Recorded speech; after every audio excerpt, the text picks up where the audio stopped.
Hello, everybody, and welcome back to another episode of The Push with Nick and KP. I'm KP. Nick is here in attendance with me once more because today we're going to be going through our NXT recap for last night's NXT, which will be the 8th of July edition, live from obviously the Performance Center. How about we kick things off and get things ready to go here, covering all the action throughout the night, starting with the former NXT North American champion, Ricky Saints. His rivalry with Ethan Page, seemed to be lasting the test of time here.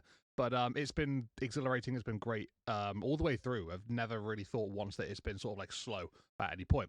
And this would be quite the interesting scenario because Ricky Saints would have to go through the entirety of the Vanity Project, which is the faction from Evolve, including the Evolve Men's Champion, Jackson Drake, in that trio as well. He would have to go through those three in order to choose a stipulation for the match against Ethan Page at NXT's Great American Bash, and that's exactly what Ricky Saints was able to do. He put away all three members of the Vanity Project, working his way through each of them, and then would eventually end up with Ricky Saints on the second rope, sort of looking down towards Ethan Page, who was on commentary, who was there at ringside for the entirety of the contest, and he would basically say, "Look, I got you where I want you, and come NXT Great American Bash, we're going to be going all around the arena because it's going to be a Falls Count Anywhere match, decided by Ricky Saints." So, I mean, I think it was pretty standard stuff with Ricky Saints winning this gauntlet contest. I think, a lot of people probably would have assumed that was going to be the way this took place. But he went through them pretty quickly, pretty swiftly for dealing with three people. But obviously, being Evolve guys, I guess, the difference of quality and class is there. But Ricky Saints showing his stuff and putting on a very good performance here, just rolling right through them. And getting that Falls Count Anywhere match. That should be a wonderful contest. Really looking forward to that one. This rivalry's been great, so this is obviously the next step of what they've got going on. The second segment of the night would be a one-on-one contest between Charlie Dempsey and Tavion Heights, fellow members of the NQCC. If Tavion was to win this one, he would actually leave the group. He would no longer be part of NQCC. Ren Sinclair, she would be at ringside for this one, watching on as the action took place, and it would be a pretty hard-hitting contest. We'd see Charlie Dempsey really go for the knee of Tavion Heights at the early stages, actually trapping it inside the steel steps in between that and the ring post. So it's all like things you'd see from a typical heel, and the ones that someone that really wants to sort of like put his opponent down. So I guess you could say keeping Tavion in the group meant a lot to Charlie Dempsey. And in the end, it actually worked out in his favor, because as Charlie Dempsey's got a knee bar on Tavion Heights, it gets to a position where Ren Sinclair, she's at ringside, as I said, and she throws in a towel. She throws in the towel, basically cools it there, because Tavion is absolutely, he's spent. His knee is not in a good way, and she's obviously looking out for her faction member. But maybe there's some other intentions in there we don't know just yet. But yeah, regardless, Charlie Dempsey wins this match. Tavion Heights stays in the NQCC, and quite the interesting call there. So not having the group completely disband. Obviously, we had Miles Bourne leave recently, so just Miles Bourne leaving for the time being, it seems. We then go into a tag team contest. This would see Mike Santana and Joe Hendry going up against Tyreek Igwe and Tyson DuPont of High Rise. Wesley would be there at ringside as well, just watching on as the action would unfold. And we would see Trick Williams getting involved towards the end of this contest. He would come in to sort of try and cost Hendry and Santana. He would lay out Joe Hendry, to be fair. He would lay him out at ringside, and that would leave Mike Santana in the ring. But Mike would actually get the victory. He would, he'd clutch up. He would work out how to get this done. And I guess because of the distractions at ringside and, everything going on, I guess he just used that as momentum and just rallied through. And would eventually get the 1-2-3. He'd win on behalf of himself and Joe Hendry. But it wouldn't last too long, the celebrations, because after the contest, Trick Williams would get back involved, and he would take out both Joe Hendry and Mike Santana alongside High Rise. So those three would stand tall, or those four, would stand tall at the end of the segment here. Obviously, Mike Santana and Joe Hendry getting the victory, but Trick Williams having the last laugh, I suppose we could say, going into that triple threat contest for the TNA World Championship. And speaking of World Championships, we would then have the NXT champion coming on down to the ring, Oba Femi. He would be looking to address his number one contender for the NXT title at the NXT Great American Bash event this Saturday, and that would be Yoshiki Inamura. Yoshiki and Josh Briggs would come on down shortly afterwards. And Yoshiki would basically say how he beat Jasper Troy and he's ready for the challenge of Obafemi. He highlights the support of his friends and family and how he needs to make them proud. And he says that he'll fight with honor and become the new NXT champion. Oba, we've spoken a bit about the honor before. That's sort of come up in previous weeks. But Obafemi will basically say that the ones that Yoshiki are mentioning here that support him so much, they're going to be the ones that are going to pick up the pieces after he beats him. So pretty brutal stuff from Obafemi. They're just laying down everything that he wants to do. Oba would ask if an American lose with honor because he's not worthy of taking the title from him. Josh Briggs, he's in the ring here. He's watching all this sort of like go back and forth. He would then, stake his claim in it and he would sort of get involved with the conversation. Briggs would say that he himself isn't a man of honor, actually, but he's a man of mayhem. He says that at the Great American Bash, he's going to make sure that he can do anything in his power to make sure that Yoshiki leaves as the NXT champion. Oba would then tell Yoshiki to get Briggs out of his face before he breaks the face, which would then lead to a brawl. Yoshiki would actually slam down Obafemi before the two are separated by officials and whatever in the ring, and that would end the segment. So quite a heated affair here between the three guys sort of in and around this NXT title picture. Obviously, mainly between Obafemi and Yoshiki and Nomura. But it was a nice way to sort of like just lay those last sort of stepping stones towards their contest. But Nick, what do you think of our our first half of NXT here? Ricky Saints running the gauntlet. We know we've seen that a lot in WWE, in the last number of years. But I think this one it made sense to do that for sure. And then obviously with Tavion Heights still saying in the NQCC, do you think that's a good idea, or you think maybe it's a missed opportunity for him to go solo? We've obviously got the tag team disarray there, with all the likes of Trick Williams getting involved with that TNA title picture. So yeah, where's your head at? How are you finding it so far? Yeah, I thought the opening contest, although a bit predictable, was decent enough. I think Jackson Drake felt like the only real threat, at least to me. But yeah, Saints pulling through as I'm sure most people expected was I think the right call there. The stipulation being Falls Count Anywhere, I think, should make for an interesting match. The main highlight for me being we are now finally getting that next chapter in the rivalry of Ricky and Ethan. So very much looking forward to that this Saturday. The Charlie Dempsey Tavion Heights match, yeah, that was an interesting finish. I think to have Tavion fall in between the steps there, and then Brendan Sinclair throwing in the towel on Tavion's behalf. That's a finish I can say I haven't seen before, or at least in recent memory for sure. So it's something new. So I always like that. Yeah, in terms of Tavion still being with the group, interesting dynamic. Like Charlie obviously not wanting him to leave, having just lost Miles Bourne. And then Ren Sinclair clearly, struggling. She's between a rock and a hard place for sure. Um, you know, she's flustered. I think that much is obvious. But in terms of who does she really want to side with, I think she's kind of left that unknown. She kind of very much plays, keeping her foot in both camps, so to speak. But yeah, it's an interesting angle. I don't know. I really honestly don't have any idea where they're going. I think both members here could make an impact on the singles route. But for now, yeah, I think keeping them together, I think, is probably the right call. If Tavion is to lose, I don't know if that is the end of NQCC or we add someone else. I, for one, like the group, enough for what it is. So, yeah, very interesting angle. I'm curious to see where they take it from here. The Joe Hendry, Mike Santana versus High Rise.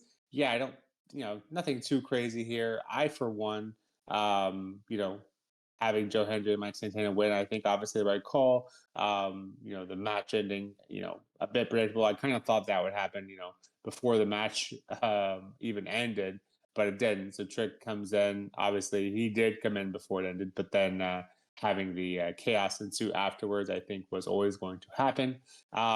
And I thought, I don't know why, I thought that triple threat match between, Hendry, Trick, and Mike Santana was set to take place at Great American Bash. So, but just a contract signing. So I have to wait a little longer. But for some reason, I think I maybe wishful thinking. I thought that was the match we were getting. So, but regardless, the contract signing means we're getting close. So yeah, we'll get there soon enough. But I am very much looking forward to that one as well.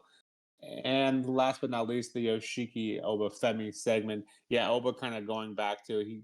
I felt like he was playing, wasn't playing super heelish tactics up until this match. He was just very much, I respect you, blah blah blah. But now this segment felt like okay, now the gloves are off, finally ready for this matchup, which is good. We don't want to see too much. We don't want to say face, but it was kind of feeling that way. So Oba finally, taking the gloves off, getting ready for their matchup at Great American Bash.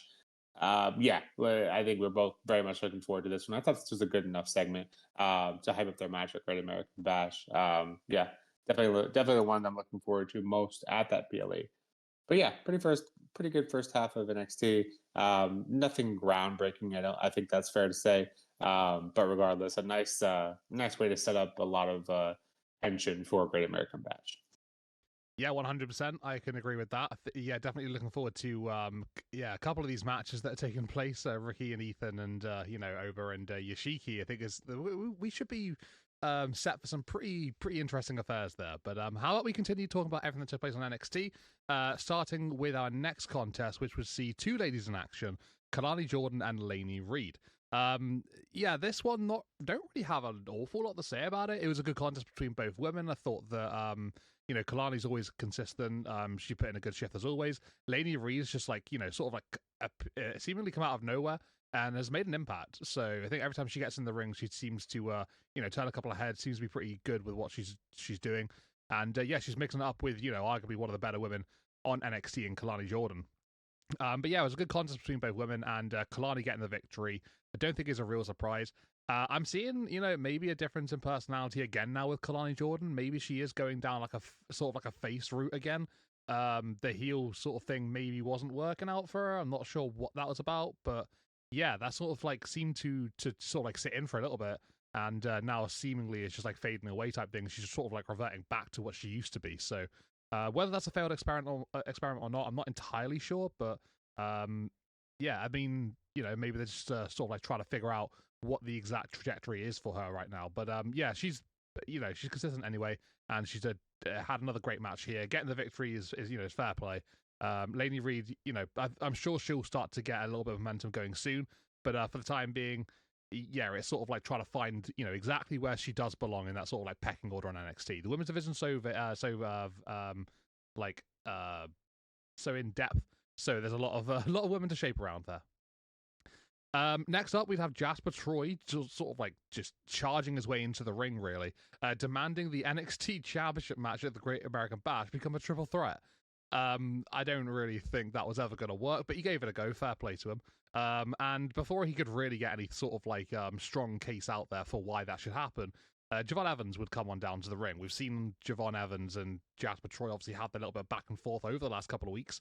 And this would be a chance for Javon to get one back Jasper Troy once again. So he would go into the ring, he'd try and charge towards Jasper. Eventually there'd be a bit of separation. Jasper would be on the outside. Javon would hit a big dive, and down would go, both men really. Javon standing tall just at the end there. But these two seem to be really sort of heightening the sudden feud between the two of them. And it's I guess it's getting quite intense really quite quickly with these two, but it seems to be quite fun. And Jasper Troy with his first main feud. Obviously, he had the match with Obafemi, but did that really feel like a feud? I don't know if it really felt like it so much, but this feels like a proper intense thing, which is quite nice. I think Jasper's first big program, which is good. Going into our next contest, we'd have a tag team match. This will be our last match of the night, by the way. It will be a tag team contest between Hank and Tank. They put their titles on the line, the NXT Tag Team Championships, against the Culling. So this will be an opportunity for the Culling to get a victory here and to become the new tag team champions on NXT. The Culling have been very scheming recently, very smart, very calculated with how they've been working, and bringing in Tatum Paxley was something that they've been working towards for a little while. And that seemed to be, a great addition last week. And Tatum Paxley would be at ringside for this contest, as would Izzy Dame. And as the match would go along, the culling would look to be, getting into a pretty strong position towards the end. Hanka Tank looking a little bit out of it. But down would come Zarya and Soruka, and they would seem to basically cancel out both Tatum Paxley and Izzy Dame after Izzy would get involved trying to, help out with the culling, getting the victory and becoming the tag team champions. Once Zarya and Soruka had dealt with that, that gave Hanka Tank enough time to sort of overcome the situation. They would turn things around and they would pin Sean Spears down on the mat, and that'll be the 1-2-3 to retain the tag team championships. It was a fun tag team match. I don't really think anything surprising happened here so much. Zarya and Soruka are obviously getting involved with the whole Tatum Paxley situation. That doesn't seem to be sort of dying down anytime soon. But yeah, things are progressing just like smoothly, I guess, in that. But Culling not successful with his tag team championship opportunity. Still your champions, Hank and Tank. And then in our final segment of the night, we would have Ava, the general manager of NXT, stood in the ring on a podium, and she would basically be addressing the WWE Universe regarding Evolution. This would be a women's summit, what we're going to be calling it. She would announce that 6 women from NXT are going to be competing in the Evolution Battle Royal. Those 6 women would be Jada Parker, Lash Legend, Izzy Dame, Tatum Paxley, Kalani Jordan, and Lola Vice. So quite the talented group of 6 there, representatives from NXT, all looking to secure a championship opportunity at Clash in Paris later on in the year. But before Ava could really sort of like highlight anything else in that segment, we would have Fatal Influence come on down. Now, I personally thought Fallon and Jasmine were going to complain about not being in the Battle Royal, but I was wrong. I might have misread that. It was actually JC Jane who had everything to say. She would basically slander Ava for not talking about her enough, even though Ava had just previously mentioned all the ways NXT are going to be involved at Evolution. But alas, JC wasn't particularly impressed by that. She said that after Evolution, everyone's going to be talking about her, and that she is the spotlight, she is the star of Evolution, and all lights are going to be on her for the event. Jordan Grace, she'd come on down quickly to interrupt, putting a stop to JC Jane. And then shortly after that, she says she's going to beat JC at Evolution. And then we get competitors in the Battle Royal from the main roster, from NXT, all seemingly just swarming around the ring and just like gathering in their numbers. It would get to a point where we'd have the likes of Stephanie Vaquer coming back to to grace NXT. Been a while since she's been back in here.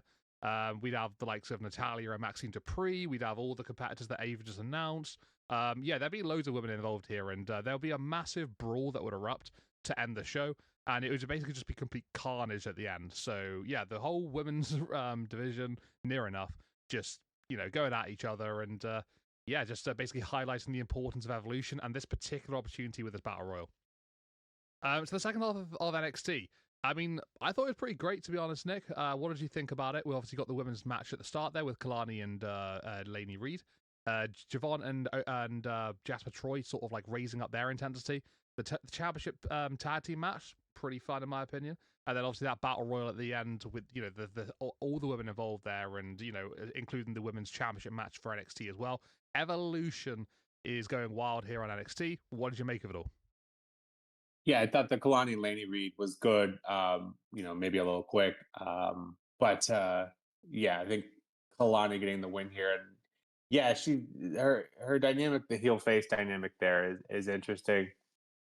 Obviously, Laney is the heel here, but I don't know if it's because even when she was a heel, they were still giving her like the face mentality, in terms of character treatment. So I don't know if that's. I think her style and ring obviously relates probably better suited to a face. But I don't think her in ring is ever the issue. I think her character work is probably always going to be the weaker of the two. But yeah, I'm not really sure if it matters that much with her. I think obviously it would be nice that she could do both. But I think she is clearly better suited to be a face. And Lainey Reed, just something about her. I think Booker T was kind of attesting to this during the match, but something about her just feels like she's going to be big. But I don't think her losing to Klein Jordan, I don't think is any issue. So yeah, a decent enough match to get them both involved. Jasper Troy and Javon Evans. Yeah, it is strange because Jasper Troy just seems to run into him every week and try to knock him out. So it feels like it kind of came out of nowhere, but yeah, the conflicting styles between these two should make for an interesting match at Great American Bash. And I have noticed that Jasper hasn't really done much promo work here. I don't know if that's intentional or not, but I would like to see him on the mic a little more to see what he can do there. But yeah, the match itself, I am looking forward to. The Culligan versus Hank and Tank for the NXT Tag Team Championships. Yeah, I thought this was the best match of the night. Granted, I didn't feel like there was a ton of competition, but yeah, this was definitely the best one for me personally. Good back and forth, and obviously Hank and Tank retaining here with a couple of guys busted open. So high hitting as Hank and Tank always are. Very fast paced, hard hitting. So I have a feeling that the Culling aren't quite done yet chasing. Before this, I felt like everything was kind of going in their direction. Acquiring Tatum Paxley and Izzy Dane clearly kind of taking more of a leadership role. So it felt like everything was going in the right direction. And their promo beforehand, where they were saying how they were going to win the titles, had me convinced. I was like, are they actually going to do this? It felt like they were.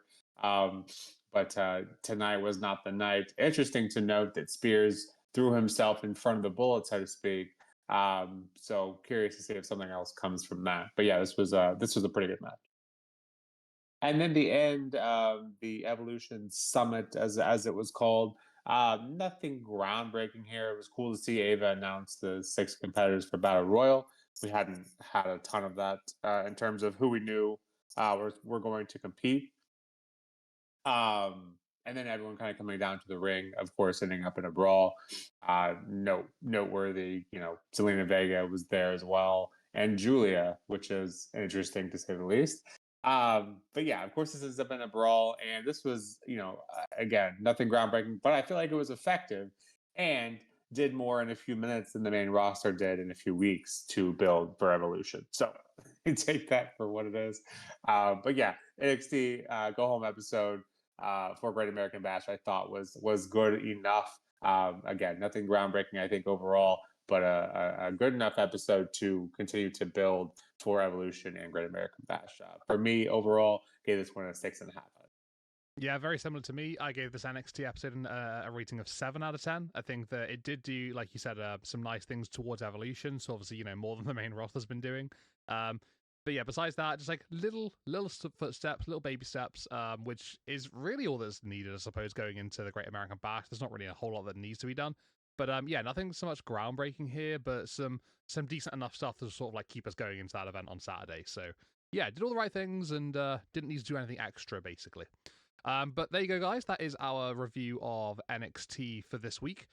If you've liked what you've seen here, then please consider hitting a like on the video and subscribe to our channel to stay up to date with future content coming out as we go along here.